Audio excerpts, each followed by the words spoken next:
One of the biggest Tesla updates of the year just dropped with some really big and exciting new features. Plus, Tesla is launching some all-new colors finally, and we've got a new look at that. A new cheaper Tesla Model Y might be in the works to save you some money, but it might have some compromises that might not be worth it. And Tesla is removing features from their new cars and charging money for owners to get them back, and many in the Tesla community are really upset, and kind of rightfully so. There's a lot of drama happening in the wild world of Tesla right now, as always. So let me break down all the Tesla news you need to know about, all the leaks, all the rumors, all of the new features dropping in some really big software updates. There is lots of stuff to get into today. I promise it's not clickbait. If you watch the video, you'll see why this is a really big update, and I'm more excited than ever to jump in. So without any further ado, let's just jump into all the Tesla news that you need to know about. And a huge thanks to SmoothSat for sponsoring this video. Their SA3 electric scooter is incredibly sleek, super powerful, and an absolute blast to ride. Stay tuned to learn all about it and how you can take advantage of some special big savings. First up, Tesla looks to be finally launching some of those long-rumored colors at long last. Yes, finally. After some downtime at Giga Berlin, new cars are emerging with some of those long-rumored colors that we've been hearing about for months, if not years at this point. Maybe it's been a year, including one of 3 colors that have been very much in the works for a while now. Like I just mentioned, there's a new deep crimson multi-coat paint color, an abyss blue multi-coat, and a mercury silver metallic. We don't know exactly what all of these are going to look like, at least all 3 of them, but I will show you obviously on screen here what we think it might look like based off of some guesses in the Tesla community. After Giga Berlin came back online, some drone sleuths spotted the new deep crimson color, like I just mentioned, which sort of looks like a dark red, more maroony color, much darker and a little bit more purple than sort of the bright, sporty red that is the current red multi-coat paint color, which, spoiler alert, I'm a big fan of. I love the red, but this deep crimson also looks very nice as well. And it looks like part of that downtime for retooling of production equipment might have also included some time to refine at least one of these new colors. And we've even seen these 3 colors I just talked about referenced in Tesla code on multiple occasions, so we've known for a while they're coming, and it looks like now they finally might be arriving after a long period. Still unclear though how this is going to work, if this is just going to be a Giga Berlin exclusive color or if it's going to be launching worldwide, but at least it looks like Tesla is launching some new colors sooner than later, hopefully in the next few weeks or so. And speaking of Giga Berlin, we've also heard that that factory is doing a trial production run of a rear-wheel drive Model Y, which is a very weird and controversial model depending on where you are in the world. For those unfamiliar, this was supposed to be the cheaper standard range Model Y here in the US that Tesla ultimately decided to axe because it didn't have what Elon considered to be enough range, though Tesla still continues to make and sell that car in different markets around the world. I believe, correct me if I'm wrong, it is being produced and sold in China from Giga Shanghai, and now it looks like it might be being built and sold at Giga Berlin in Europe as well. But in the US, things are different, as Tesla is selling a standard range Model Y, but the one they're producing at Giga Texas is a dual motor variant with the 4680 battery pack and a lot of the creature comforts of the long range Model Y, which as a result means that car isn't significantly cheaper than the long range model. Which for comparison, if you look at the rear wheel drive Model 3 compared to the long range model, there is a pretty significant difference there in price, which I believe is the case with the rear wheel drive Model Y as well around the world compared to the long range, which isn't happening here. And I'm curious if we could see a rear-wheel drive Model Y come to the US and be sort of an answer to a lot of the price issues that Tesla is currently having, that maybe they could slash the price of this model even more, have a more accessible, more affordable Model Y offering that would be really nice and something a little bit more on par with the rear-wheel drive Model 3. I like the dual motor standard range Model Y. It's a great car. We've learned a lot about it. I've done videos on it in the past, but it is still pretty expensive and only a few $1,000s difference between the long range models, so I wonder if there is room for Tesla to make a cheaper Model Y. Let me know if you think it makes sense for Tesla to build this and produce this in the US and North America, I guess in general. Let me know your thoughts down below, and if they were to sell this, what price point it would need to be a smashing success and be a better offering than the dual motor variant we've got right now, which still again is officially not for sale officially, though you have to get it off menu. It still can be purchased, just you gotta do a little digging and sort of get invited to purchase that specific model, again, here in the US. Next up, let's talk about this massive update, because guys, there are a ton of new features here that we just need to talk about and go over, including finally some improvements to some of the sort of bugs that have existed in version 11 for quite some time. For example, one of the most noticeable improvements here is that Tesla is now allowing you in 2022.24 the ability to move the blind spot camera from the bottom of the screen somewhere else. Finally, you can now choose between 3 different preset locations, either the bottom where it was before, which is really inconvenient, the middle of the screen, and then the top sort of near the steering wheel, all on the left side, so you can sort of better have that camera pop up when you change lanes where it makes most sense to you. I know some people didn't mind it down there in sort of the bottom left-hand corner of the screen, though to me it never made a lot of sense, and now you can change that in this latest update that is now rolling out to all Tesla owners. Now, before we continue with more Tesla news, I want to take a quick break and show off one of the most fun and high-tech electric gadgets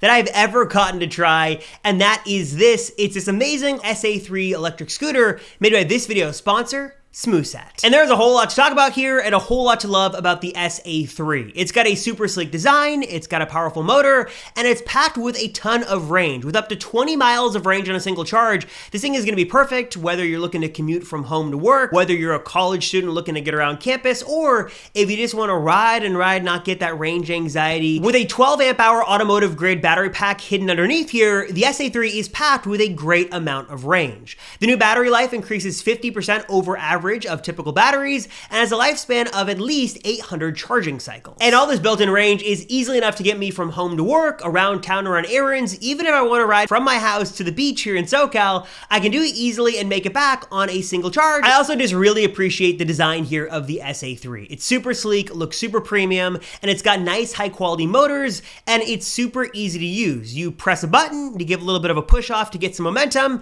and you're good to go. You are riding and you are having, as you can see here, an absolute blast. The built-in LED display is super easy to read, and the display will show you real-time data of your speed and remaining power. Of course, battery and design aesthetics aside, the thing that really makes this a blast to ride, of course, is mainly that built-in power you have access to literally at your fingertips. The 350-watt brushless hub motor offers a top speed of 15.6 miles per hour, and you feel it. This thing is super fun to ride, it's super zippy, super peppy, and it's also got the power you need to glide up a 14-degree hill without effort. And with a capacity of 220 pounds, you can have a backpack full of textbooks, camera gear, whatever you're hauling around on your back, jump on the SA3, and then you're going to easily be able to go wherever you need to go. That's not going to be a problem here, and you are going to easily be able to get going here on this really awesome electric scooter. So if you want to check it out for yourself today, learn more and pick one up for yourself, hit the link down below in the description to learn more, and also check out the description to see how you can save $100 off the total price of the SmoothSat SA3. So use the code, my special code, RobertSA3, to get 14% off, and then $30 off at the link down below in the description. Again, that is a total of $100 off by using Robert SA3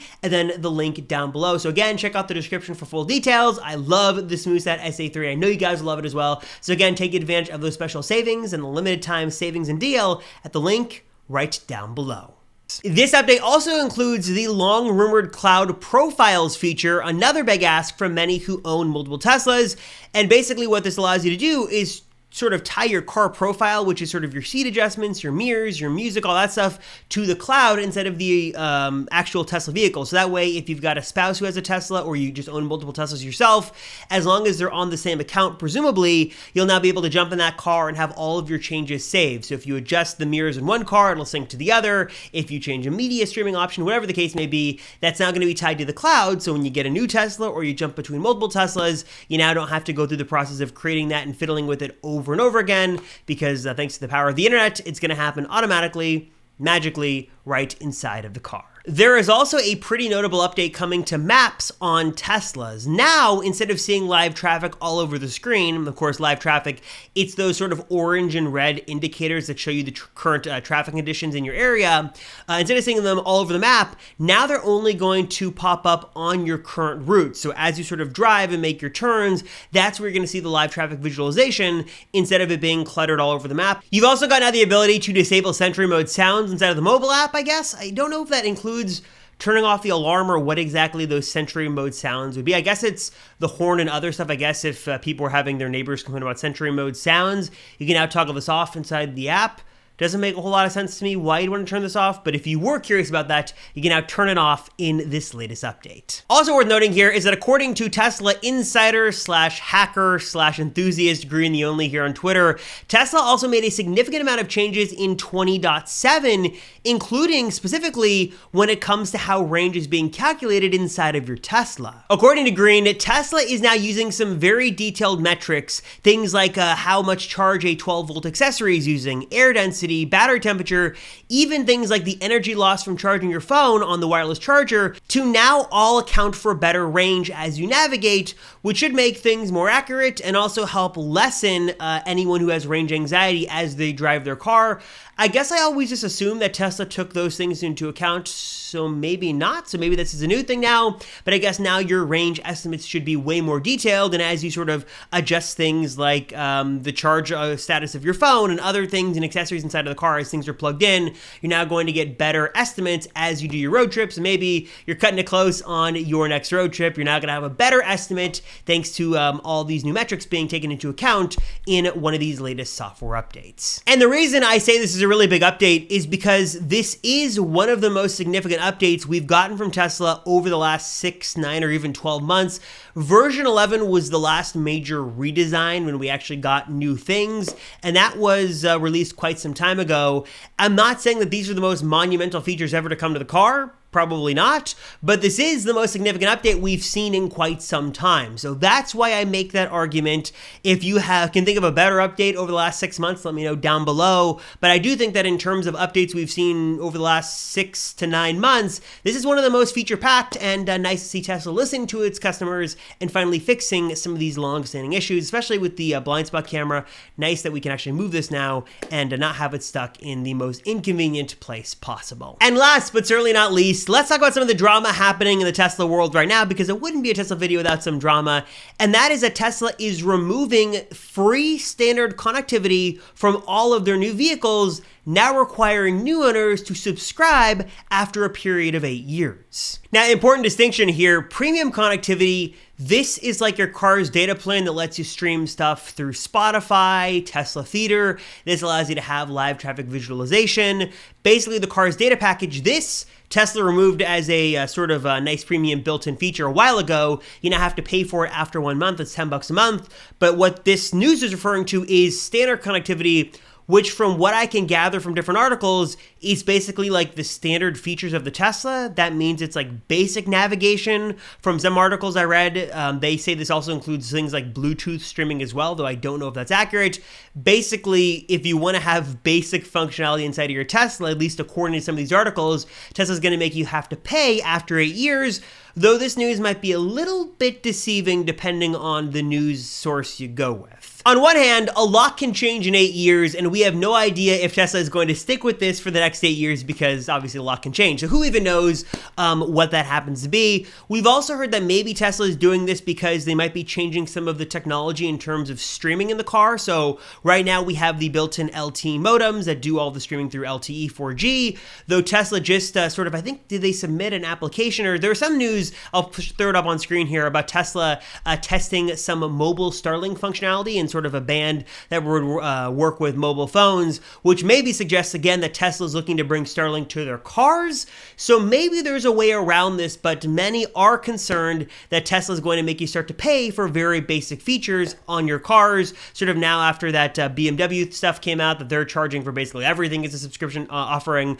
many owners are upset that Tesla is now doing this on their vehicles. And look, I'm not here to defend Tesla. I've criticized them in the past on many different things, though I'm not sure if this one in particular is one that's going to actually pan out in 8 years. So I think that this is one we have to check back on in the next 3 or 4 years, see where we're at. I think it's a little early to jump the gun on this, but I guess according to Tesla right now, after 8 years, you will have to pay if you want to use some of these standard connectivity features in your Tesla. Though again, standard connectivity inside of your car, is a little unclear exactly what that feature set is, and also there are probably ways to get around this with a mobile hotspot, so just this is the current drama happening right now, and that's everything we know as of right now, though again, things will probably change in the next 1, 2, or 3 years. Alright guys, and I'm curious, what are your thoughts on all this? Or what are your thoughts on the latest software update features? What are your thoughts on Tesla removing standard connectivity, new colors, all this stuff? Your thoughts on the latest Tesla news? Let me know your thoughts down below. And also, cheaper Model Y, what price does it have to be at? And would you be willing to pay less money but get a rear-wheel drive model, or do you think the dual motor way is the way to go? Let me know your thoughts about all this stuff down below. We can discuss in the comments. And again, I want to give a huge thanks to SmoothSat and their amazing SA3 electric scooter for sponsoring this video. Be sure to check out the SA3 at the link down below, and again, use my special deal below to get $100 off the total price of the SmoothSat SA3. As always, I appreciate you guys watching these videos. Thank you so much. I'm Robert Rosenfeld, and I'll see you all in the next one.